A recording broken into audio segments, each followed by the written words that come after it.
It's the amazing Rico Brogna podcast with your host, Evan Roberts. Rico Brogna! How we doing? Everybody having a good weekend? Everybody feeling good? Everybody smiling? Everyone pumped up for more New York Metropolitan Baseball offseason talk? Well, you came to the right place. Today on Rico Brogna, we are going to do a deep dive on the position player free agent market. Most of you think there's only one position player who's a free agent. His name is Juan Soto. There are many more. And today we are going to dive in on all the free agents that potentially the New York Mets should target. But before we go into specific names, and we've done this when we talked about the relievers and we talked about the starters, it's good to know what we have going into this offseason. Okay, let's not forget what the Mets currently have on their roster. And what they have on their roster is probably a lot less than you realized, is the honest truth. They're set at catcher, barring injury. Francisco Alvarez is going to be the starting catcher as he should. Luis Torrens was tendered a contract. He'll make probably about $1.5 million this year, so nice little bargain for him. And then he's eligible for arbitration in 2026 as well. So right now, seems pretty cut and dry. Francisco Alvarez is the starting catcher. Luis Torrens is the backup. When you look at the infield, the New York Mets have 3 guys that you would say are on the roster. And I'd argue one of them may well be traded. So really, there are 2 guys on the roster that you would feel very confident about. Mark Vientos, who, of course, is coming off an incredible breakout season last year, and Francisco Lindor, who is signed long-term, finished second in the MVP voting. Congratulations to him on that. But that's it. Jeff McNeil still has a few more years left on his deal. And I've talked about this a lot. I think Jeff McNeil is a prime trade candidate. But he is someone that is currently on the roster, and he is someone that offers a lot of versatility. He could be the second baseman on opening day. He can end up being the right fielder on opening day. They have a lot of options if Jeff McNeil is still here on how they use him. So he's the third guy who is not as safe as Lindor and Vientos, but also on the roster. The other position players all may start the year in the minor leagues or may not be on the roster. One guy is Luis De Los Santos. They picked him up recently during the offseason, more of a super utility player. Ronnie Mauricio, who's a big mystery coming off the torn ACL, and his recovery was very slow, to which my assumption is if Mauricio is healthy, he probably starts the year in AAA. I don't think he makes the major league roster right out of spring training unless he dominates. The other guy is Luis Angel Acuna, who absolutely has a chance to make this team. In what role? We'll see. He could end up being kind of an outfield mix, or he could be the second baseman. The other guy is Brett Baty. What is Brett Baty's role going into spring training? It's probably just going to be you better hit a lot, and then maybe you can make this team. David Stearns talked about the idea of Brett Baty playing some outfield. I think that would behoove him a lot. I think versatility, A, is important, and B, as you're trying to make your mark and find your way to have a spot on this major league roster, I think your ability to play as many positions as possible is key. Let's not forget, Brett Baty played second base in the minor leagues last year. So coming into spring training, Baty could play third. He could play second. It would add to him to also play the outfield. That list doesn't include Pete Alonso. He's a free agent. More on him in a little bit. So going into this offseason, the Mets have 2 spots that I think you would say, okay, that's locked up. Francisco Lindor is the shortstop, and Mark Vientos is getting 500 at-bats. It could be at third base. It could be at first base.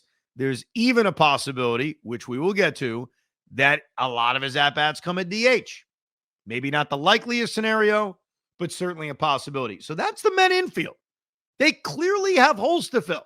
I think based on what I just described and knowing who's here, they have to sign at least one proven, really good, all-star caliber infielder, whether it's a third baseman like Alex Bregman or a shortstop who moves to third base like Willy Adames, or bringing back Pete Alonso. And there are other first base options, which we will get to when we deep dive into these specific names. As far as the outfield is concerned, I look at the outfield and I see one lock-in starter. I see a lot of guys that are definitely on the roster, but only one locked-in starter, and that guy is Brandon Nimmo. Brandon Nimmo is obviously signed for the next, 6 years, making $20 million a year. He's not coming off the best year of his career by clear numbers, but he's the left fielder on opening day. David Stearns made it clear he's not going to be the center fielder. I doubt with his arm strength they would move him to right field. So Brandon Nimmo in left field, fine. You could write that down in pen. Then you've got three other guys that are likely to be on the team. One is a trade candidate in Starling Marte. Starling Marte is coming into the final year of his contract, making $20 million. And I think there are scenarios where Starling Marte gets moved. But if he does get moved, that just leaves you needing to acquire an outfielder even more. But the other two guys who will be on this roster are two guys that were both tendered contracts the other day. Tyrone Taylor, who is coming into arbitration year number 2, and Jose Siri, who's coming into arbitration year number 1. So Jose Siri, Tyrone Taylor, I think those guys are going to get a chance to play early in center field, but both of those guys ideally are fourth outfielders. Starling Marte, I've made this clear, my opinion, ideally a designated hitter. I don't want to see him play that much right field. I'd mix him in a little bit in right field if he's still on the team, but I'd mostly have him as a DH. And yeah, in the right deal, he could be moved. What this exercise proves, the New York Mets need to add, in my opinion, especially if they want to maintain or improve their offensive standing from a year ago where they were 5th in the National League in runs scored. Let's not forget, that's where the Mets ended up offensively. 5th in the National League in runs scored. If they want to maintain that number, they have to sign at least 2 legitimate all-star caliber free agents. It could be, one of them could be keeping Pete Alonso, by the way. That certainly counts as one. But I think that number's got to be 2. We don't know who the first baseman is. We don't know who the third baseman is, though Vientos could fill one of those 2 holes. We're not sure who the second baseman is. We don't know who the center fielder is. We don't know who the right fielder is. And right now, the DH is wide open. So for a team that is coming off an offensive year in which they averaged 4.74 runs per game, a team that hit the 4th most home runs in this league, 207. One of only 4 teams did over 200 home runs. They got a lot of questions. And they've got a lot of offense that they're either going to need to replace, run back, but also improve on. Because I don't think the Mets are good enough to just run back the guys that got most of the playing time last year. Last year, their center fielder, for the most part, was Harrison Bader. Obviously, I think he's not coming back. Jose Siri and Tyrone Taylor probably give you similar production in center field to what the Mets got last year, which is not a lot. Right field, same thing. They did have Jesse Winker late in the season. He's certainly an option to also come back. But right now, the Mets have themselves potentially 4 outfielders. But how many of them are real starters? So I think going into this, my opinion, and hopefully you agree after hearing and kind of reminding yourself who's here, who's on the roster, they need to be aggressive to add bats. And that's why, we'll start with Juan Soto. We'll get it out of the way right away. Juan Soto is the perfect fit for this team because he is far and away the best available offensive player. And they could use a right fielder. If you sign Juan Soto and you're not trading Starling Marte, you're keeping him around, I think your outfield is done. I think we could call it a day with the outfield. Brandon Nimmo's in left, some kind of early season platoon featuring Jose Siri and Tyrone Taylor's in center, but let's not forget Luis Angel Acuna and the other young players that can get involved in that. Juan Soto's your right fielder, and if I'm not trading Starling Marte, he's my DH. Now, he'll play right field. He'll get his at-bats in the outfield. There'll be days in which Nimmo doesn't play. There'll be days in which Juan Soto DHs. Soto plays every day. We've certainly seen that. But if you sign Juan Soto, I don't know about you guys, I'm good with that outfield. But what if they don't sign Juan Soto? What if he stays with the New York Yankees? What if he goes wherever? It doesn't even matter. He's not a Met. To me, there is only 2 other outfield options that are borderline all-star or guys that I think will produce enough runs where you feel pretty good about them kind of slipping into right field. Number one is Teoscar Hernandez, who had, it became very popular in Los Angeles, that's for sure, and was a hero of the postseason, even though he struggled against the Mets in the NLCS. He had a wonderful World Series and overall had a really good year with the Dodgers. He had 33 home runs, hit 272, had an 840 OPS. And I think Teoscar Hernandez over the last 3 years has proven to be one of the more reliable, solid sluggers in this sport. He hit 32 home runs in 21, hit 25 home runs in 2022, hit 26 home runs in 2023 with Seattle, and then the 33 with Los Angeles. Hits about 260, 270, has an OPS in the low eights. He is not Juan Soto. But he would be a major upgrade in the outfield. The Mets outfield last year was what? Starling Marte in right field for 90 games, Harrison Bader, Tyrone Taylor, Brandon Nimmo having a down year. Eventually they had Jesse Winker. They didn't get a lot of great outfield production. So Teoscar Hernandez, who age-wise is 32 years old, would be a solid backup plan for Soto, but it's a big drop-off. That's not a knock on him, but especially when you look at the age, when you just look at everything about it, he's just not nearly as good. The other guy is Anthony Santander. Anthony Santander is 3 years younger than Teoscar Hernandez. He's also a switch hitter. He's also coming off, at least power-wise, a phenomenal season. He had 44 home runs last year with Baltimore. I think one of the knocks on Santander is that the on-base percentage is just not very high. He doesn't draw a lot of walks, which brings down that OPS. Last year, his OPS was 814, which was the highest he's ever had in a full season. But you see the power that he has. 44 home runs and 102 RBIs. It's not an easy thing. Not an easy thing at all. But you'd like to see him walk a little bit more. You'd like to see him get on base a little bit more. You'd like to see him hit for a higher batting average. Defensively, what I hear is he's not great. But like I always say about defense, you want to watch a guy every day. But again, you add Anthony Santander in right field, it's a huge upgrade over what the Mets got from their outfield last year. So clearly there's a line. It is Soto number one, and then there's a major drop-off, but still productive, still all-star caliber players with Santander and Teoscar Hernandez. I prefer Santander. I like the versatility of him being a switch hitter. I like the fact that he's 3 years younger. Those are kind of two positives that Santander brings. I think Teoscar's been the better player over the last 3 years, but I'm also kind of banking and hoping that Santander is going to build even more off of last year, that maybe he has another 40 home run season. The other thing about Anthony Santander is that if I'm losing Alonso, and I don't want to lose Pete Alonso, but we have to have realistic conversations, Pete Alonso is the most reliable slugger in baseball. Santander hit 44 home runs last year. It'll be easier to replace not just the power that Pete had last year, because I think the power that Pete had last year is lower than what we expect from him. We expect Pete to be in the 40s.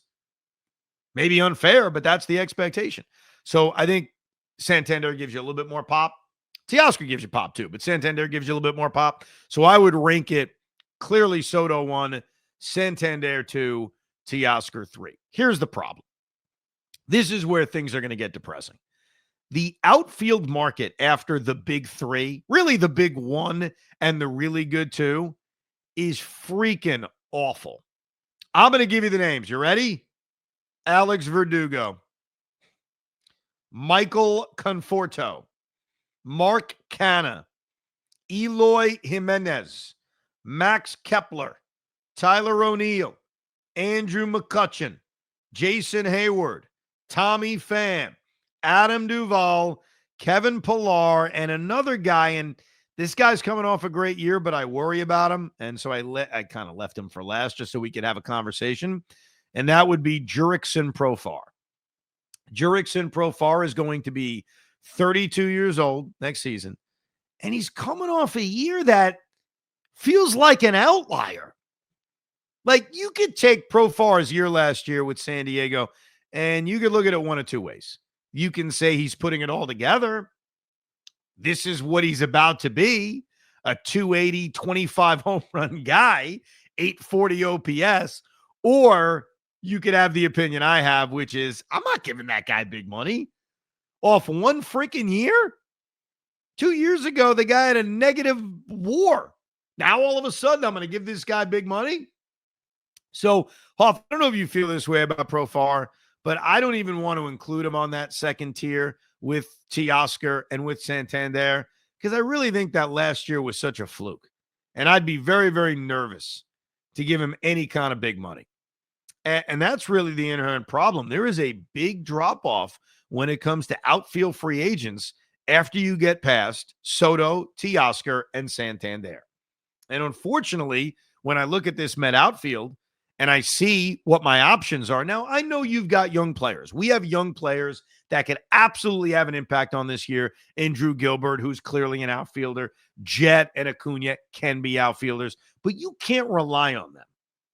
Gilbert had a year that was almost a lost year last year. I think he'll get to the major leagues in 2025, and I want there to be an avenue for him to get to the major leagues in 2025, and that's center field. But they have to add an outfielder. You know, it will go into the trade market in a future edition of the Rico because you want there to be more options than just what we're saying, but those are the options, and a lot of them aren't good. Now, I'll say something sort of unpopular to my fellow Met fans. You got to go to the next tier. I could just end this podcast now and say, you better sign one of those three guys. All right, I'm out. But we have to look at some of the other options. And one of the other options that's not as bad as you think is Michael Conforto. Now, before you throw crap at me, hear me out. And I'll tell you where I wouldn't mind Michael Conforto. I do mind him if he's the everyday right fielder. That I wouldn't love. If it's a Conforto-Marte platoonish situation, whether it's at DH and right field and then you've got another bat that you're adding at DH, more on that in a little bit, I can live with that. I'm intrigued by the Conforto-Marte platoon. Last year, Michael Conforto hit 20 home runs in 130 games. He had a 759 OPS. That was his second year back after he missed all of 2022. And his numbers were a little bit better. So he had a better year. But I wouldn't mind Conforto in that kind of role. Not he's playing every day against lefties and righties 155 games, but in a platoonish role with Marte, I don't mind it. Now, how do I not mind it if that's the right field situation? How do I not mind it? And there are other outfielders that could kind of fit in this little grouping. Max Kepler is another guy, not someone I really trust to play 150 games and say, okay, you're the right fielder, go have fun. Max Kepler, by the way, last year missed a lot of time. I thought he was going to have a big year last year. He didn't. He had a down year. The year before that in 2023, he did it 24 home runs with an 800 OPS. But Kepler is one of those guys that doesn't stay very healthy. But use Kepler in this too, or Conforto, platooning with Marte as your right fielder. How would that be okay? Well, when we get to the infield, you'll see why. But the rest of these outfielders kind of fit that bill of guys that you only like them if they're in a platoon. Mark Canha's a platoon player. Eloy Jimenez is just not any good. Tyler O'Neill, solid year last year, but do I trust him 150 games? Andrew McCutchen at this point in his career, platoon player. Jason Hayward, Adam Duvall, Tommy Pham, Kevin Pillar, all platoon players. None of them are guys that I would want to see every day. And by the way, the Mets don't need a fourth outfielder. They have two of them in Tyrone Taylor and Jose Siri. But the other guy who would fit the platoon pretty well is Jesse Winker. So would I rather have Michael Conforto or would I rather have Jesse Winker? The answer is Jesse Winker. So if you're going with this right fieldish platoon, similar to what the Mets ended up doing last year, my preference would be Jesse Winker. And there's no reason why it shouldn't be Jesse Winker. I would not want Conforto above him or Kepler above him. But those are the outfielders. It's not a great list. It's really not. It's why the pressure's on to get Juan Soto. And if they don't get Juan Soto, Anthony Santander and Teoscar Hernandez. But let's go to the infield because this is where we can get creative. First of all, first base. Let's just address it.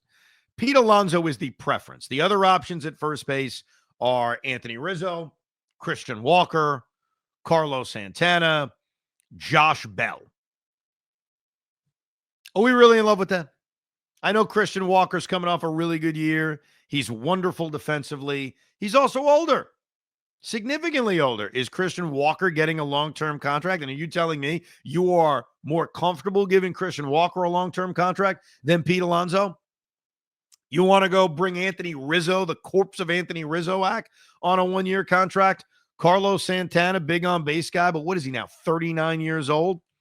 Josh Bell's never really put it all together the way we kind of thought, or at least I thought he was capable of doing after he had that big run with Pittsburgh way back when. We're talking 2019 when he was an all-star, and he had 37 home runs and drove in 116 runs. You look at his numbers, very, very pedestrian. Last year, he spent time with Arizona and Miami. He combined a 249, 725 OPS, 19 home runs. The year before that, where he combined it with Miami and Cleveland, he went 247, 744 OPS. That is a major downgrade. So I look at first base this way. Pete Alonso is the priority. Christian Walker is a solid backup. But Josh Bell and Carlos Santana and Anthony Rizzo, no thank you. So then you look at third base. You look at Willy Adames, who we did a podcast on much earlier in this season. Actually, not that long ago. It was a couple weeks ago. Debating the merits of Adames versus Alonso. Well, bringing both of them in, which was suggested, and I still find very unlikely, may not be the worst or craziest thing in the world if you miss out on Soto. Here's why. If you sign Willy Adames and Pete Alonso, or Alex Bregman and Pete Alonso, the two big third base options, you could conceivably have Mark Vientos DH a lot of the time. Now, I don't want to be locked in on Mark Vientos just DHing. So here's the real key on a Bregman Adames signing where I think the versatility thing works out great. Would Adames play third base and second base? Because then you've got the versatility of some days having Mark Vientos be the third baseman with Pete Alonso at first base and Adames or Bregman at second base. And I want to include both of them in this. I think Bregman's a better player, and we have heard that Alex Bregman could be willing to move to second base. Well, my question is, are you willing to sometimes move to second base to add that versatility? Because that's where I think you can make this work with signing Alonso and look, that works with Christian Walker too. Any of the first basemen, but my preference is Pete with Christian Walker second. Would you be able to move Bregman between third and second, Adames between third and second? And so some days Vientos is the DH, some days Pete's the DH. I mean, you could really have different guys have the DH spot. Have Bregman or Adames sometimes play second, sometimes play third. And so what that allows you to do, and the reason why I wouldn't want to just say you're the second baseman, like I'm moving you to second and Vientos is staying at third, is I want to leave second base open for possibly Jose Iglesias if I re-sign him. But that's not my priority. My priority is Jet Williams or Luis Angel Acuna or Ronnie Mauricio. What you want to do, what I want to do, is I want to win and I want to add really good players, but I also want to leave that door just a little bit ajar for the young players if they take advantage of the opportunity. You can't be overly reliant on them, but you want to give them an avenue to where they play. And so if Bregman and Adames are willing to bounce between third base and second base, I think you give yourself that opportunity where, hey, maybe Mark Vientos does spend most of the time DHing and second base is opened up for one of those young players. Or the young players aren't ready and the DH is being used by someone else. Maybe it's being used by Jesse Winker or Starling Marte or Brandon Nimmo. And so Vientos is at third, Alonso is at first, and either Adames or Bregman are at second base. I like that plan a lot more if I don't get Juan Soto. If I get Juan Soto, I think it takes the pressure off on having to add two guys into the infield. Look, what I said at the top, and I stand by this, they need to add 2 bats. So if you can't get it in the outfield because you didn't get Juan Soto, and whatever, the contract for Teoscar gets out of whack, or maybe you don't love Santander, you can add those 2 bats in the infield. But I think that's the way it would work best if they can commit to playing multiple positions. Let's go through some of the other infield options. We mentioned Alex Bregman, and I put Bregman above Adames. Bregman is a Gold Glove caliber third baseman. One thing he does so much better than Adames and better than Alonso is he puts the bat on the ball. Like, it's okay to strike out. It's not the end of the world. But you like to have some guys in the middle of your lineup that don't strike out a lot. Alex Bregman has never struck out 100 times in a season. That's a cool stat these days. I like that. I like guys like that. I also think that Bregman is not trending in this horrible way. Like, if you look at his numbers last year, his batting average was the same. Home runs were the same. RBIs were way down, and his on base was way down. So his OPS ended up being low. But he also got off to a bad start. And if you look at the way kind of the season concluded for Bregman, he finished very strong. He had a WAR above 4, like he did the prior year. I don't see a guy that's wearing down. I also see a guy that over the last 3 years goes out and plays. Basically every year but 2021, he's been a reliable guy to come out and play every day. He's also a Gold Glove defensive third baseman. So unlike Adames, who'd be changing positions, I just think Alex Bregman's better.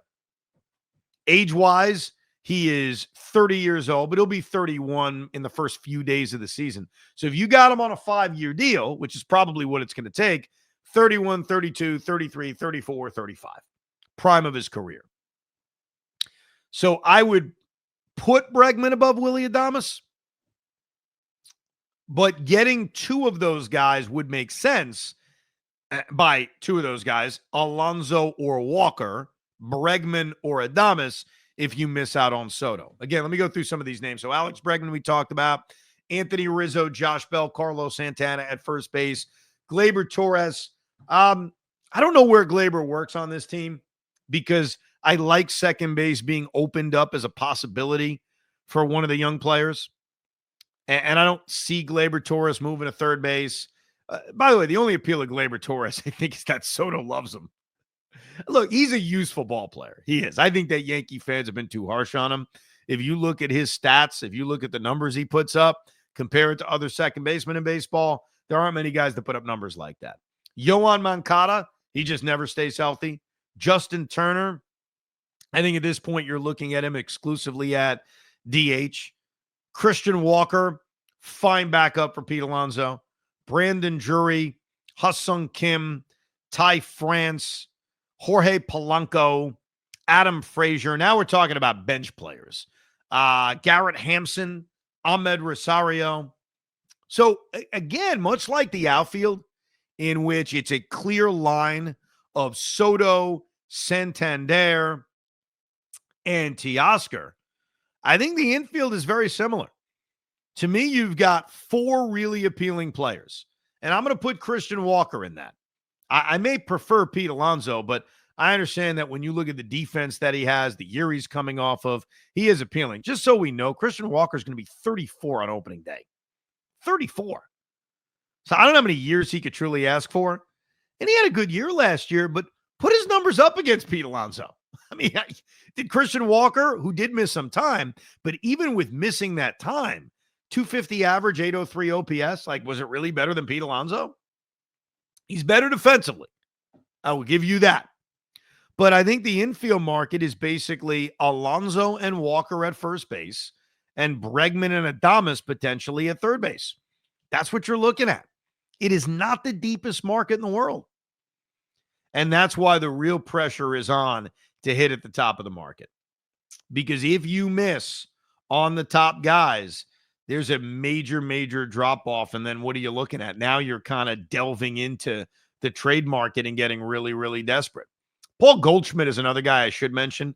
He is a free agent as well. He's coming off such a brutal season. He's 37 years old. I don't want to forget him, but I probably should forget him. A couple of other guys to keep an eye on. Jock Peterson. I think Jock Peterson fits as kind of like a Jesse Winker type, but I'd prefer Jesse Winker, especially with the way he fit in this locker room. I'm not even mentioning J.D. Martinez, should we? Or isn't that kind of a waste of time to even bring him up? Because I think we've all decided, we're good. It's not the greatest market in the world, but it puts the pressure on David Stearns and Steve Cohen that you have to hit at the top of the market. So what's my ideal offseason? With money sort of being an object, but not being completely unlimited. Obviously, Juan Soto would be number one. And number two would be Pete Alonso. And I think that if you did simply that, bring back Pete to play first base, hopefully on a reasonable contract, sign Juan Soto to play right field, I feel great. We could start playing the game of let's build the lineup. First of all, Brandon Nimmo is my left fielder. For now, my center field is kind of some kind of combination of Tyrone Taylor, Jose Siri, and maybe even Luis Angel Acuna. I would certainly give him that opportunity to be the center fielder. Pete Alonso is my first baseman. I am trading Jeff McNeil, probably for a back-of-the-rotation arm. More on that when we do our trade talk. Second base is Jose Iglesias to start, with Ronnie Mauricio, Luis Angel Acuna, Jet Williams, all being factors. My shortstop is Lindor. My third baseman is Vientos. My catcher is Francisco Alvarez. And I think if you bring back Pete and you sign Soto, it does allow more comfort to give the young players a chance to really take one of those jobs. But that's what I would do. It's simple. Soto, Alonso. If you miss out on Soto, things get very, very complicated. That is my ideal offseason when it comes to position players.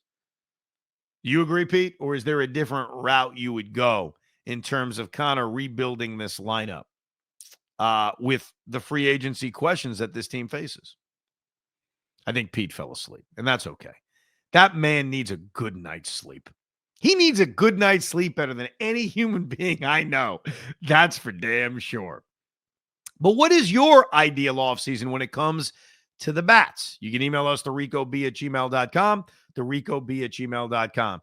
Soto, Alonso, and let's have a party. We will get into the trade market and the trade possibilities for position players, for starting pitchers, for relievers. That'll be coming up over the next couple of weeks. Plus, we're going to count down the greatest home runs in the history of the New York Mets. We do appreciate you listening, downloading, and subscribing to another edition of Rico Brogna.